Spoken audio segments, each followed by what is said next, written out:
Hello అండి. Hi. ఇప్పుడు కొత్తగా అంటే ఇప్పుడు ట్రెండ్ అవుతుంది. ఐబొమ్మని స్థాపించాడు కదా! ఆయన్ని అరెస్ట్ చేశారంట. హ్మ్. సో, దాని మీద మీరు ఎలా స్పందిస్తారు? ఇప్పుడు ఐబొమ్మ ఉండదు, ఏముండదు. ఆయన్ని అరెస్ట్ చేయడంలో ఎంతవరకు న్యాయం అంటారు? ఐబొమ్మని అరెస్ట్ చేయటం, రవి గారిని అరెస్ట్ చేసినా సరే ఆల్రెడీ కొన్ని యాప్లు రన్ అవుతున్నాయి.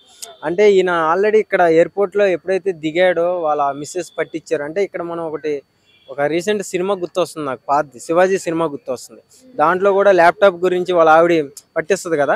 అట్లాగే ఈయన అలా పట్టియడం జరుగుతుంది. ఇదంతా కూడా ఒక సినిమాటిక్ జరిగినట్టు జరిగింది. ఇంకోటి ఆయన ఎంచుకున్న ఏదైతే ఉందో అది బెస్ట్. కాకపోతే చూపిచ్చే విధానం కరెక్ట్‌గా చూపియలేదు. అది గాని అంటే ఇప్పుడు తెలుస్తుంది. అంటే ఇది గవర్నమెంట్‌కి సంబంధించింది కాదు. ఇదంతా కూడా ఇన్నేళ్లుగా జరుగుతుంది అని. అంటే దొరక్కపోతే ఇన్ని సంవత్సరాల నుంచి ట్రావెల్ చేసాడు. ఇంత కోట్ల మందికి చూపిచ్చాడు. 'స్టాలిన్' సినిమాలో లేదా 'ఠాగూర్' సినిమాలో 'చిరంజీవి' లాగా.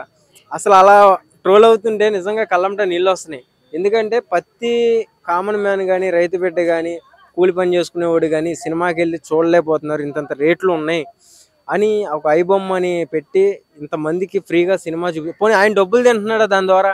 అది లేదు. ఫ్రీగానే చూపిస్తున్నాడు. వస్తున్నాయంట కదా! ఐబొమ్మ అహా! మీద ఆయన ఇప్పుడు కూడా. ఆ వీడియోకి ఆయన కోసం వేరు. సో, అది మనం కట్టి చూసామనుకో అప్పుడు ఎవరు చూడరు గదా! సో, ఆయన మనకు ఫ్రీగానే వదులుతున్నాడు.